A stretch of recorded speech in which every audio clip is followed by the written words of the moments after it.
당신이 생각하는 하나님은 어떻게 생겼나요? 하나님께서 천지를 창조하셨어요.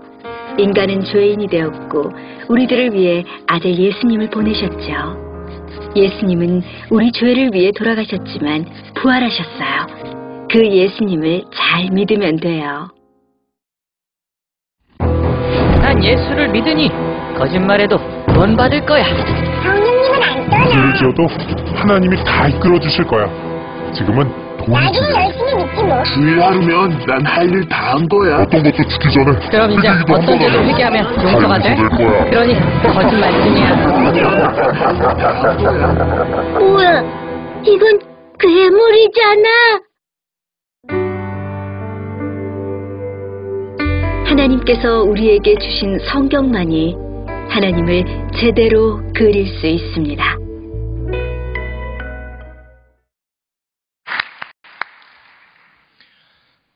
지난 주간에 연회가 있었습니다. 우리 감리교회. 그때 한 10년 만에 만났군요. 파키스탄에서 사역하시는 정재화 선교사님을 아주 반갑게 만났습니다. 제가 그 선교사님에게 사실은 굉장한 충격을 받았었던 분입니다. 10년 전에 제가 안산에서 목회할 때 중국 청해성에서, 그때 당시에는 중국 청해서 사역을 하셨는데 처음 선교보고를 하실 때 그 선교사님을 만났습니다. 선교보고 하시면서 너무 마음이 울컥하셔서 눈물을 흘리시면서 고백을 하신 것이 있어요. 그분이 중국 청해성에서 몇 년째 사역을 하시지만 전도가 한 사람도 되지 않았습니다. 영적으로 굉장히 완악한 곳이었고 새벽에 혼자서 몇 년 동안 새벽에 혼자서만 새벽 기도를 해야 되는 그 답답한 심정, 그러면서 자기도 모르게 하나님 앞에 순교의 기도가 나오더래요. 하나님, 나 순교하게 해주세요. 근데 그냥 순교의 기도가 아니고 온몸이 아주 갈기갈기 찢어지는 순교. 왜? 그 찢어진 살점 하나하나가 이 청해성에 있는 영혼들 구원의 역사가 될 수 있다면, 하나님, 그냥 죽는 것도 아니고 정말 온몸이 갈기갈기 찢어지는 그런 순교, 그렇게 해서라도 복음의 문이 열리고 여기 있는 영혼들이 구원받는 것을 보고 싶습니다. 그러면서 하나님 앞에, 그러나 한 가지 조건이 있는데, 나만 그렇게 죽으면 아내와 아이들은 어떻게 여기서 살아갑니까?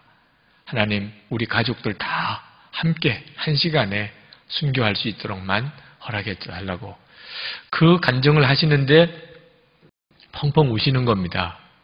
그 선교사님의 중심의 진심이라는 것을 알았어요. 그러면서 충격을 받았어요. 정말 저렇게 기도할 수 있구나.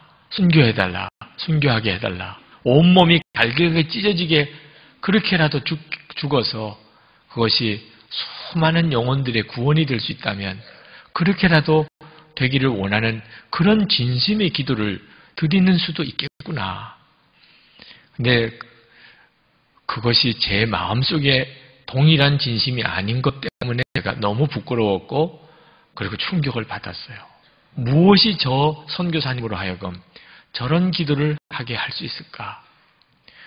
여러분도 잘 아는 리빙스턴 선교사님, 그분이 아프리카 잠비아에서 선교를 하셨는데 그분의 소식이 끊어졌어요. 그래서 영국에 있는 본부와 나라에서 이 리빙스턴 선교사님의 생사를 확인하기 위해서 탐험대를 보냅니다. 헨리 스텔리가 중심이 되어서 탐험대가 가서 1년 동안을 아프리카 정글을 샅샅이 뒤집니다. 그리고는 발견을 했어요.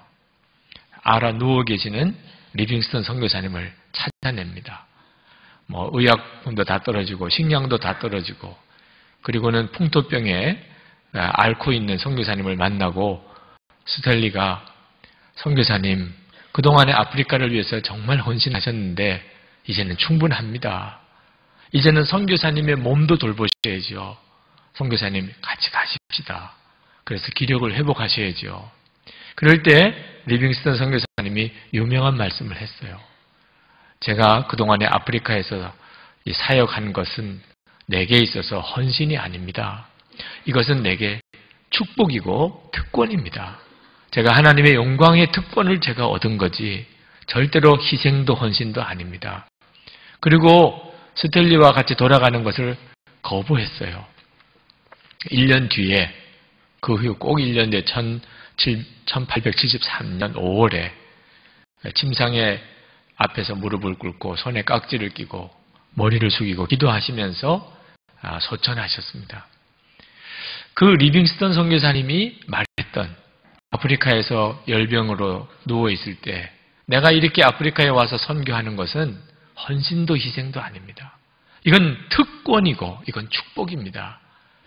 여러분은 그 리빙스턴 선교사님의 말이 이해가 됩니까? 정말 그렇구나. 공감이 되십니까? 언뜻 이해가 안 되더라고요. 도대체 리빙스턴 선교사님은 무엇을 도대체 보았길래 그 아프리카에서 열병으로 죽어가는 그걸 축복이라고 여기고 그걸 특권이라고 생각할 수 있을까? 하나님의 나라를 본 겁니다. 정재화 선교사도 리빙스턴 선교사도 하나님의 나라를 본 거예요. 하나님의 나라를 본 사람들은 생각도 판단도 소원도 다 달라집니다. 우리는 이 세상이 전부인 것처럼 여기며 삽니다.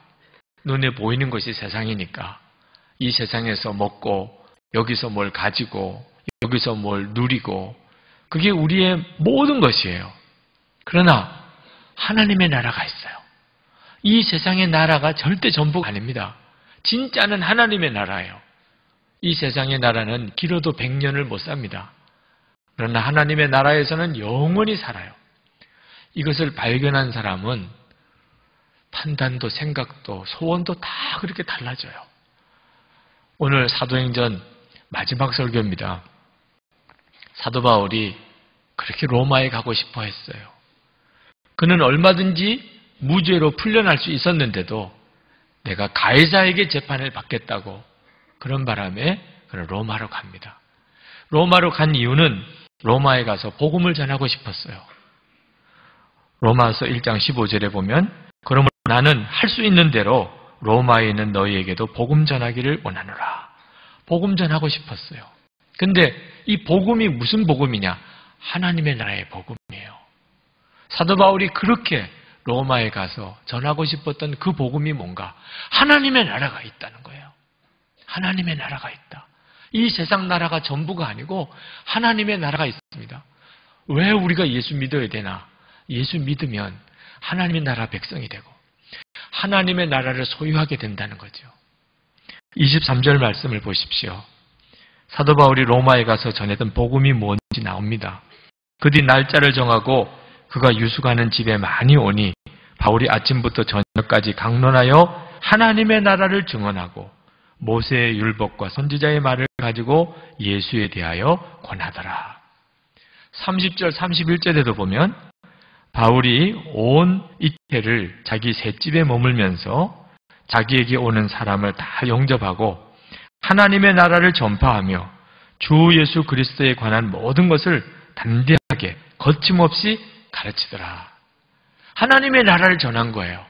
사도 바울이 로마에 가서 전했던 복음의 핵심은 하나님의 나라 복음입니다. 하나님의 나라가 있다는 거예요.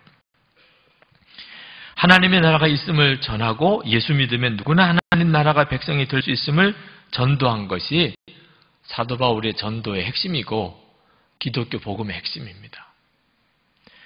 예수님께서 공생애를 시작하시면서 제일 먼저 전했던 메시지가 바로 하나님의 나라입니다. 마가복음 1장 15절에 보면 때가 찼고 하나님의 나라가 가까웠으니 회개하고 복음을 믿으라. 예수님께서 주기도문 가르치실 때 나라가 임하옵시고 그렇게 기도하라고 하셨어요. 성경의 마지막 예언 요한계시록 11장 15절에 나옵니다. 세상 나라가 우리 주와 그 그리스도의 나라가 되어 그가 세세토록 왕노릇 하시리로다. 우리가 눈으로 보고 전부인 줄만 알고 있던 이 세상 나라가 한순간에 다 두루마리 말리듯이 말려버리고 그리고는 하나님의 나라가 이 땅에 이루어진다는 거죠. 이 하나님의 나라를 발견하고 나면 말할 수 없이 기뻐요.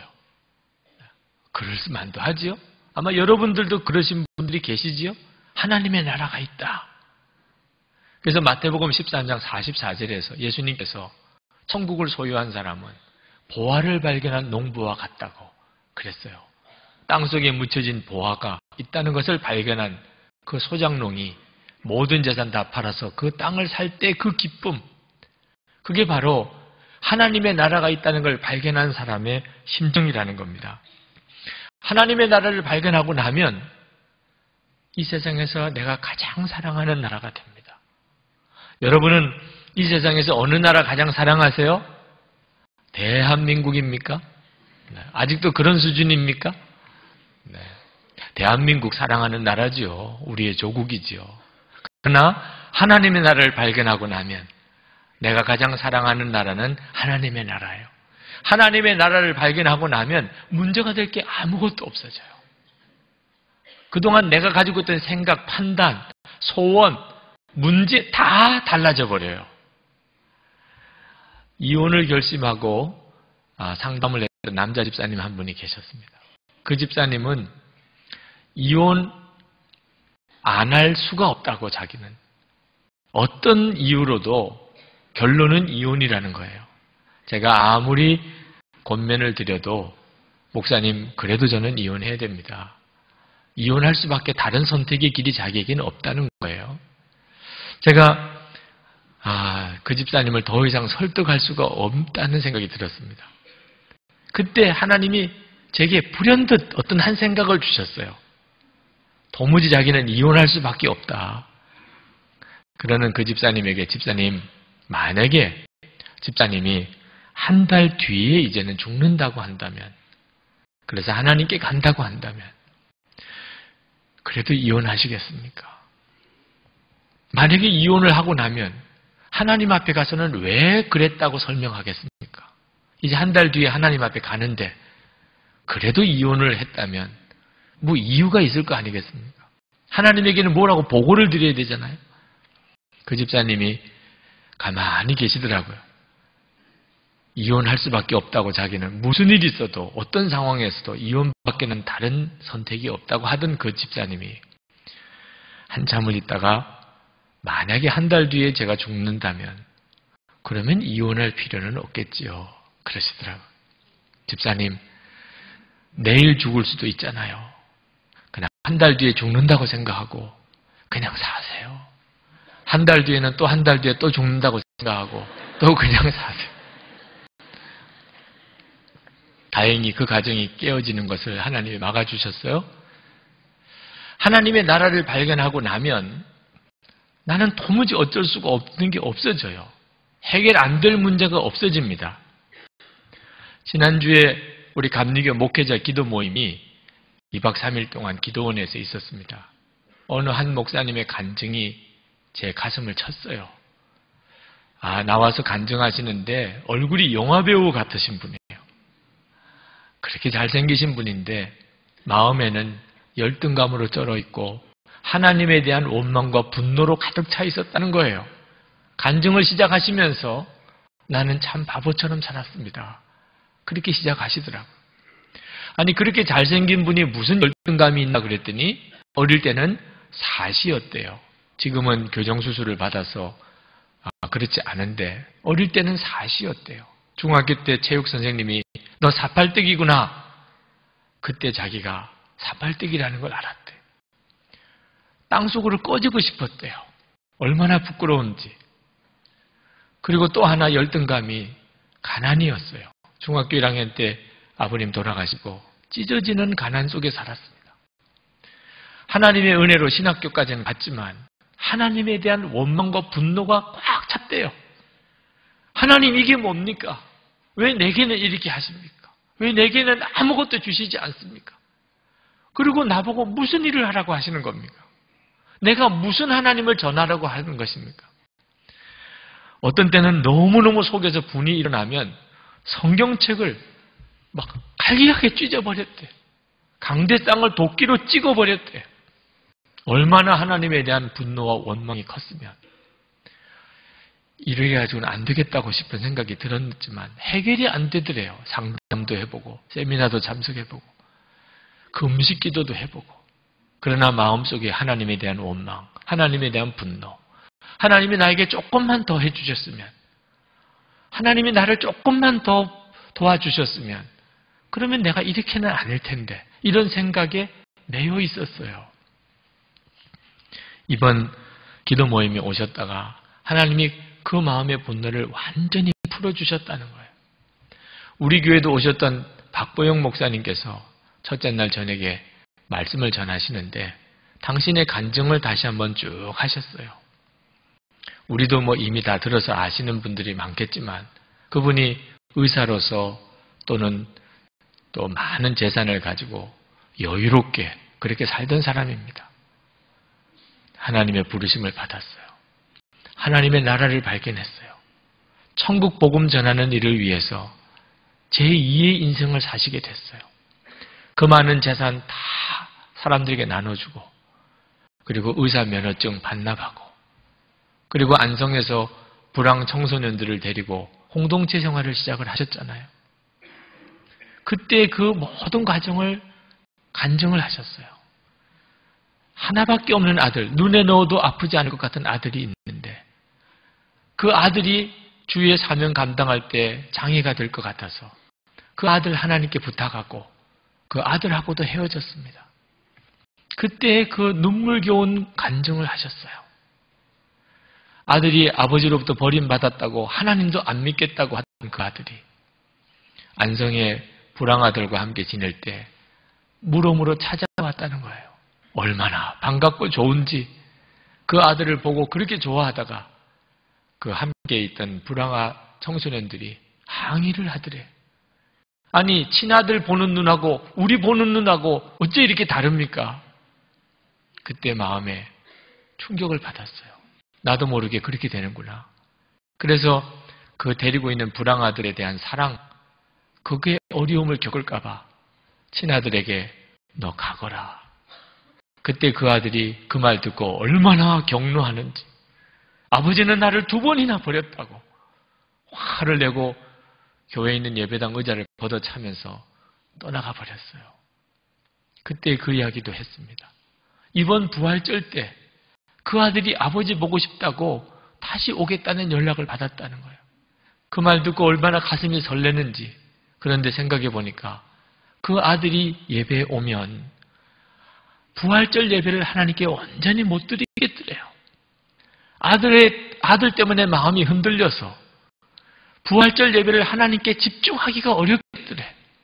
그래서 오지 말라고 그랬대. 오지 마라. 이번 부활절 예배는 오지 마라.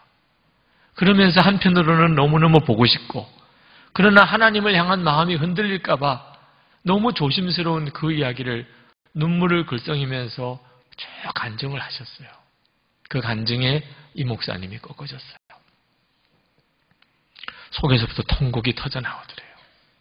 성령님 너무 미안해요. 성령님 너무 잘못했어요. 저 너무 바보같이 살았네.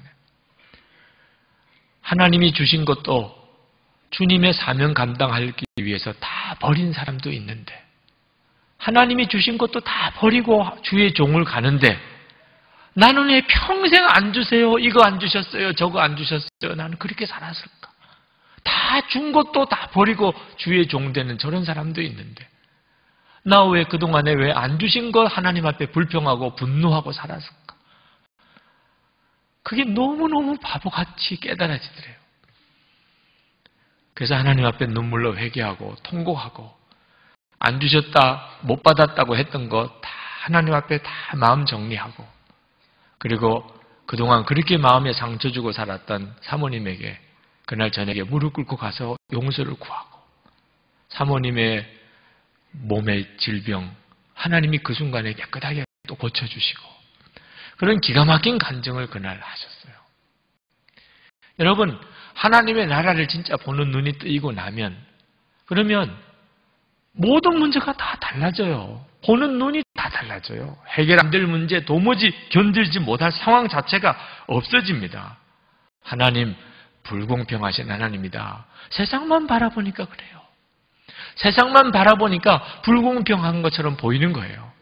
하나님의 나라까지 다 보고 나면 오히려 어려운 데서 사명을 감당하는 것이 기쁨이라니까요.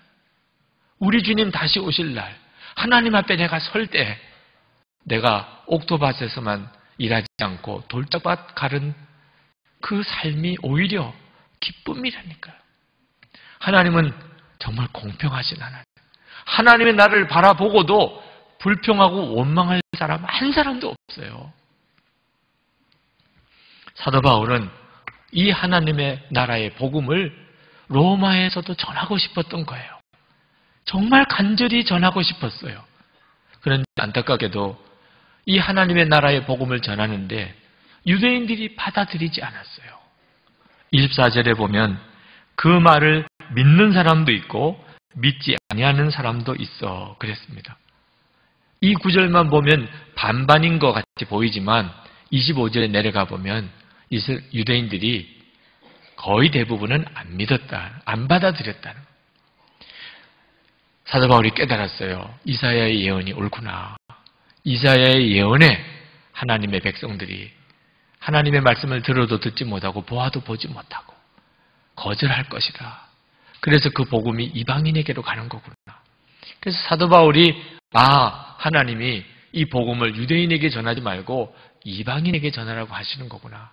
그래서 그때부터 이방인 선교의 역사가 이제 완전히 이루어집니다. 지금이 바로 그때예요. 이방인들에게 복음이 정말 땅 끝까지 전해지고 있습니다. 그리고 다시 그 복음이 유대인에게로 돌아가고 있고, 그리고 우리 주님이 다시 오심으로 이 땅에서의 역사는 끝납니다. 우리 주님의 나라가 이 땅에 완전히 이루어지는 거죠. 근데 성도 여러분, 유대인들이 하나님의 나라의 복음을 듣고도 깨닫지도 못하고 받아들이지도 않았던 이 말씀이 제 가슴을 쳐요. 왜냐하면 지금도 많은 성도들이 하나님의 나라의 복음을 들으면서도 분명하게 하나님의 나라를 붙잡지 못하고 있어요. 듣기는 들어도 듣지 못하고 보기는 보아도 보지 못하는 오늘 말씀처럼 그렇게 하나님의 나라를 한 번, 두 번 들은 것도 아닌데 여전히 세상만 바라보고 살아요. 세상에 잘 되는 것이 유일한 소원이에요. 세상에서 얻고 싶은 것에 마음을 온통 뺏기고 살아가고 있어요. 여러분 중에 솔직히 하나님의 나라는 너무나 막연한 것처럼 느껴지는 분이 있으실 겁니다. 하나님의 나라, 그래 듣기는 들어봤지만 그게 뭐지? 내게는 너무 현실감이 없어. 그런 분들이 있으실 거예요. 어느 여성도가 예배를 드리고 교회를 예배당에 들어오는데 강아지를 데리고 오는 거예요. 그래서 안내위원이 기겁을 해서 막았습니다. 개는 못 데리러 들어갑니다. 예배당에. 그랬더니 이 여성도님이 자기는 개 없으면 못 산다는 거예요. 이 개와 나는 일심동체이기 때문에 절대로 떨어질 수가 없다. 예배 드려도 같이 드려야 된다. 안내위원이 한사코 말리고 절대 그런 일은 있을 수가 없다. 개를 우리가 예배 끝날 때까지 잘 보살펴 지켜줄 테니까 그냥 혼자 들어가서 예배 드리고 나오시라고 겨우 떼어놓았어요. 여성도님이 들어가면서 돌아보면서 제발 그 개 잘 보살펴달라고 부탁을 하고 들어가시더래요. 10분쯤 지나서 그냥 나오시더래. 도무지 마음이 안 잡힌다는 거예요. 개 생각에. 하나님께 마음이 집중이 안 된다는 거예요. 예배가 안 드려진다는 거예요. 그래서 그 개를 그냥 끌어안고 가시더라는 거죠. 여러분이 이 이야기 들으실 때 아마 이해가 안 되시는 분들이 많으실 거예요. 세상에 그런 사람이 다 있나. 근데 여러분은 오늘 예배 드리러 예배당에 들어오실 때 여러분의 마음에 강아지 다 내려놓고 왔습니까?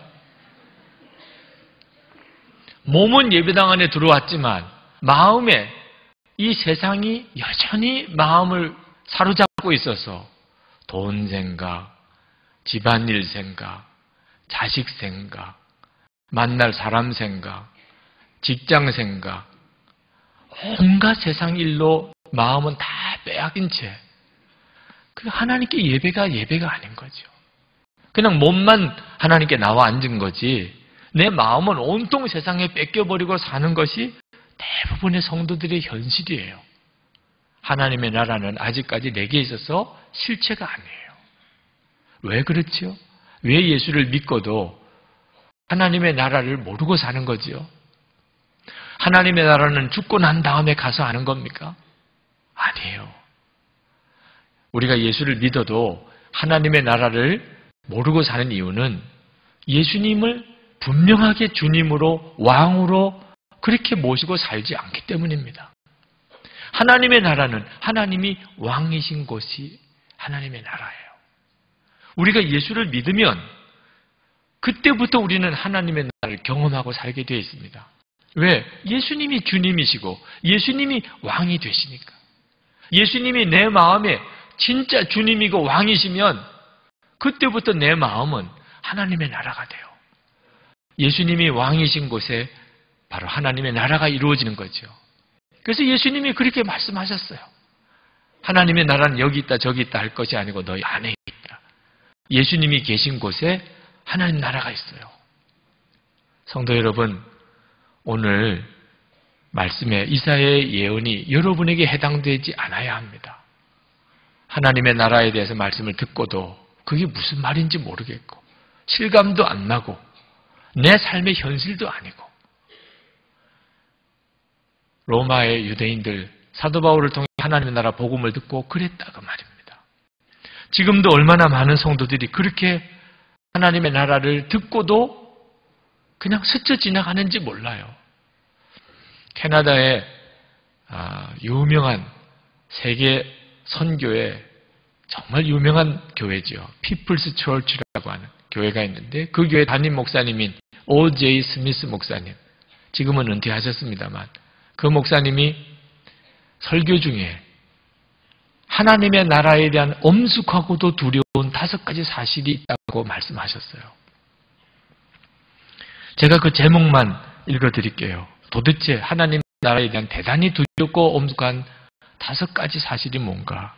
첫째는 마지막 심판 때 모든 사람이 다 구원받고 하나님 나라 들어가는 거 아니라는 것. 두 번째, 구원받은 사람에 비해서 멸망당할 사람들이 엄청나게 많을 것이라는, 대부분이 멸망당할 것이라는 게 두 번째. 세 번째는 구원받을 것이라고 여겨졌던 사람들 중에도 멸망당할 사람이 많을 것이라는 거예요. 네 번째는 죽은 뒤에는 더 이상 구원받을 기회가 없다는 사실이에요. 다섯 번째는 지금이 어떤 이에게는 마지막 기회라는 사실입니다. 그러나 그것을 아는 사람은 아무도 없다는 거죠. 오늘 여러분 중에 다음 주일에는 만나지 못할 사람들도 있습니다. 그러나 누가 그런지는 아무도 몰라요. 어떤 부인이 천국 문 앞에까지 갔습니다. 가브리엘 천사가 그 부인 명단을 확인을 했어요. 없어요. 그래서 천국에 들어가지 못한다고 했더니 그 부인이 막 화를 낸 겁니다. 아니, 내가 뭘 잘못했길래, 내가 무슨 큰 죄를 지었길래 내가 천국에 못 들어간다는 겁니까? 나는 세상에 살 때 가장 수준 높은 사람, 교양 있는 사람, 그런 사람 대접받았습니다. 나는 특별히 죄 지은 거, 다른 사람보다 더 나쁘게 살았던 기억이 없어요. 도대체 내가 무슨 죄를 지어서 천국에 못 들어가는지 말씀을 좀 해주세요. 그때 가브리엘 천사가 대답을 했어요. 천국에 들어가지 못하는 이유는 어떤 죄를 지어서 그런 게 아닙니다. 어떤 것을 하지 않았기 때문에, 어떤 일을 했기 때문에 천국에 못 들어가는 게 아니고 어떤 일을 하지 않았기 때문에 천국에 못 들어가는 겁니다. 예수님을 내 주님으로 영접하지 않기 때문에, 그래서 천국에 못 들어가는 거예요. 여러분, 하나님의 나라를 듣기만 하고 실제로는 아무 경험이 없이 그렇게 예수 믿는 삶은 두려운 것이에요. 여러분이 진짜 구원받은 사람, 하나님의 나라에 들어갈 사람이라면 지금 여러분이 하나님의 나라를 누리게 돼 있어요. 예수님 정말 여러분의 주님, 여러분의 왕으로 섬기는 거죠.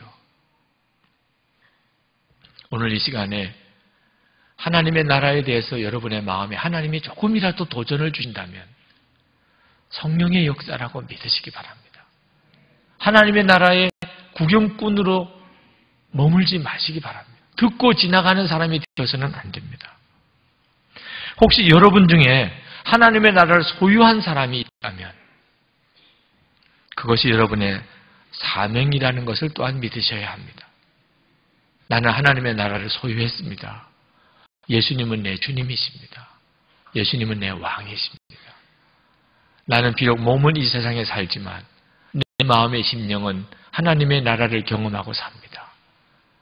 그러신 분들은 사명이 있으신 분들이에요. 여러분이 경험하고 있는 그 하나님의 나라를 다른 사람들에게 반드시 전해주어야 됩니다. 하나님의 나라는 반드시 있다는 거죠. 사도행전은 미완성으로 끝납니다. 오늘 여러분 사도행전 28장을 마지막을 읽으셨는데 꼭 29장이 그 다음에 나올 것 같잖아요. 성경은 어떤 성경이나 맨 마지막에는 그 성경이 그것으로 끝난다고 하는 것에 대해서 이렇게 마무리를 하고 있습니다. 아, 마태복음이 이제 끝났구나. 아, 이제 에스겔서가 끝났구나. 이제 끝나는 마무리가 있어요. 어느 성경책이든지. 그런데 사도행전만큼은 마지막 마무리한다고 하는 그런 분위기가 전혀 없이 사도행전 28장으로 끝나요. 이것이 사도행전이 아주 기가 막힌 책인 이유입니다. 사도행전은 끝나지가 않았어요. 29장, 30장, 31장 계속 쓰여지고 있는데 그것은 지금 우리들이 바로 그 주역들입니다. 언제까지 쓰여지지요? 우리 주님 다시 오실 때까지. 마태복음 24장 14절에 이 천국 복음이 모든 민족에게 증언되기 위하여 온 세상에 전파되리니 그제야 끝이 오리라. 사도행전은 계속 쓰여지고 있어요. 하나님의 나라를 소유한 사람들이 쓰고 있는 겁니다. 하나님의 나라를 전하는 일이 사도행전이에요. 사도 바울은 로마에 복음을 전하러 갈 때 하나님의 나라 복음을 전하고자 하는 마음으로 갔습니다. 그것은 사도 바울의 마음속에 빚진 심정이 있었기 때문이에요. 로마서 1장 14절에 헬라인이나 야만인이나 지혜 있는 자나 어리석은 자에게 다 내가 빚진 자라. 사도 바울은 하나님의 나라를 발견하고 너무 기뻤지만 그 하나님의 나라를 발견한 기쁨만 가지고 전한 게 아니에요.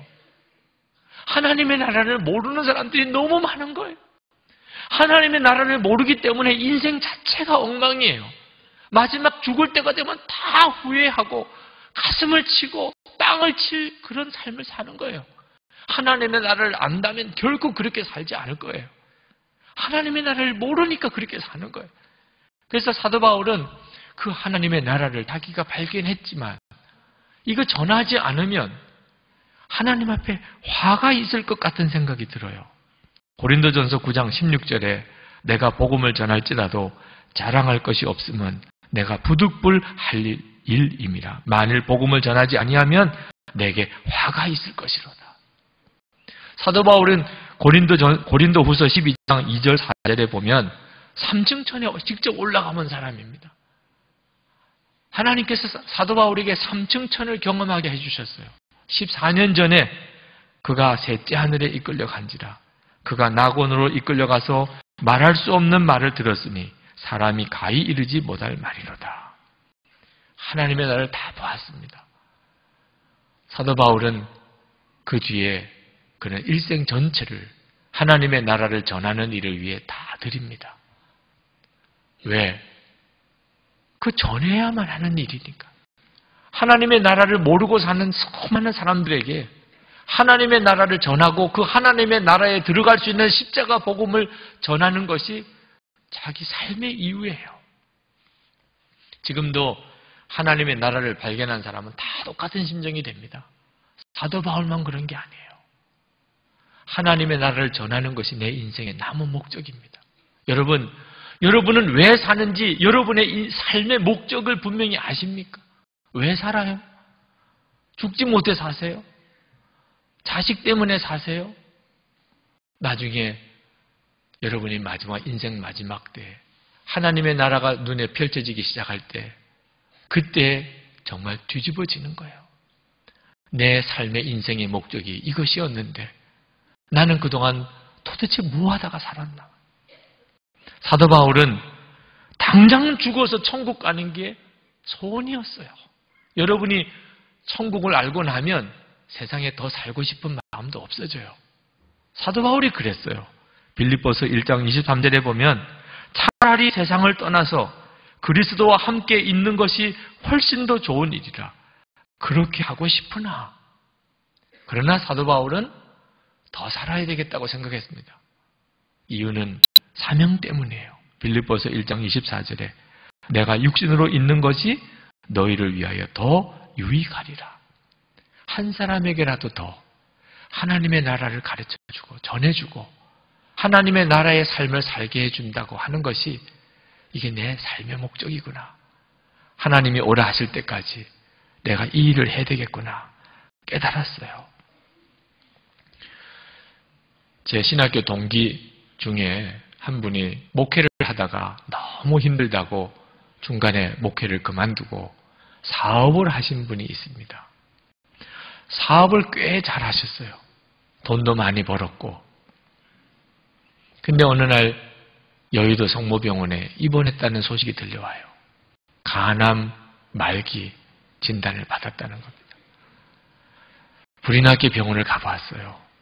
병실 문을 열고 들어가는데 저를 본 그 친구가 아주 막 벌떡 일어나면서 유목사 빨리 와!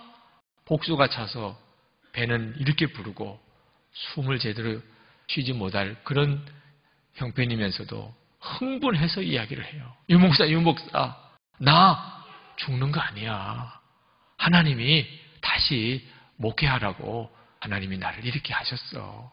이제 하나님이 나 고쳐주실 거야. 나 이제 목회 나갈래. 유목사 내가 가서 일할 교회 어디 있겠지. 빨리 좀 유목사 좀 알아봐. 근데 딸이 전화가 왔어요.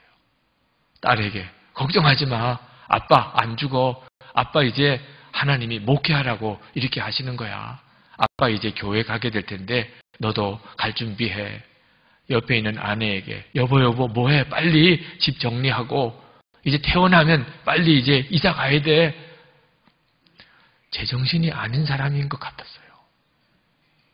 그 친구 붙잡고 하나님 앞에 간절히 기도는 했습니다. 하나님 이 마음 주신 것이 하나님 마음일진데 하나님께서 정말 다시 일어나서 전도하고 목회할 수 있는 그 길로 가게 해달라고 간절히 기도는 했지만 바로 얼마 뒤에 하나님이 그 영혼을 부르셨어요. 그때 가서야 깨닫더라. 그렇게 힘들다 어렵다 못하겠다고 하더니 가난 말기가 되어 복수가 차니까 그러니까 빨리 가겠다고 목회하겠다고 그러더라고. 여러분의 삶의 진짜 이유 아직도 모르는 거예요. 하나님의 나라의 눈이 열리고 나면 그러면 모든 게 달리 보이고 달리 판단된다니까요. 오늘 조미영 목사님, 김보명 전도사님, 또 우리 김창림 장로님, 최재순 권사님, 또 전성환 권사님, 송남희 권사님 인도로, 태국으로, 일본으로 선교사로 갑니다. 우리 김창림 장로님, 전성환 권사님 다 우리와 같이 여러분들과 같이 평신도로 사역하시던 분들이에요. 도대체 하나님이 무슨 마음으로 그들을 그렇게 이끄시는 걸까요? 사도행전 29장을 쓰고 있는 거죠. 우리가 다 해외 선교사를 부름받지는 않았어요. 그러나 오늘 여러분들이 오셔서 파송할 수는 있습니다. 가든지 보내든지 하라 그랬으니까. 여러분이 해외 선교사로 부름은 받지 않아도 선교사의 삶으로 부름받은 것은 동의해요. 비록 가정일을 하든 직장을 나가든 사업을 하든 선교사의 삶을 사셔야 돼요. 중소기업 사장인 어느 집사님, 남자 집사님, 어느 날 비서가 와서 하루 일정을 아침에 이렇게 쭉 이야기를 하는데 불현듯 마음에 이 비서가 예수 믿고 교회를 다니나 갑자기 궁금한 생각이 들었어요. 그래서 쭉 보고를 하고 나가려는 비서를 붙들었습니다. 잠깐만, 내가 할 이야기가 있는데 너 예수 믿고 교회 나가니? 이렇게 물어봤어요. 그랬더니 그 자매가 정색을 하고 돌아서면서 제가 15년 동안 사장님을 옆에서 이렇게 모시고 함께 일을 했는데 사장님이 열심히 교회 다니시는 거 제가 잘 아는데 한 번도 저에게는 예수 믿으라, 교회 가라 말씀을 안 하셨습니다. 제가 생각하기에는 사장님 보시기에 나 같은 사람은 예수 믿어도 별 볼 일 없구나, 예수 믿을 가치도 없구나, 그렇게 여기시는 줄 알았습니다. 오늘 사장님이 저에게 예수 믿느냐, 교회 다니느냐 물어주셔서 너무 감사합니다. 제 교회 나가겠습니다. 그 집사님이 얼마나 부끄럽기도 하고 충격도 받았는지. 여러분 주변에 여러분이 전도 안 해서 상처받은 사람도 있어요.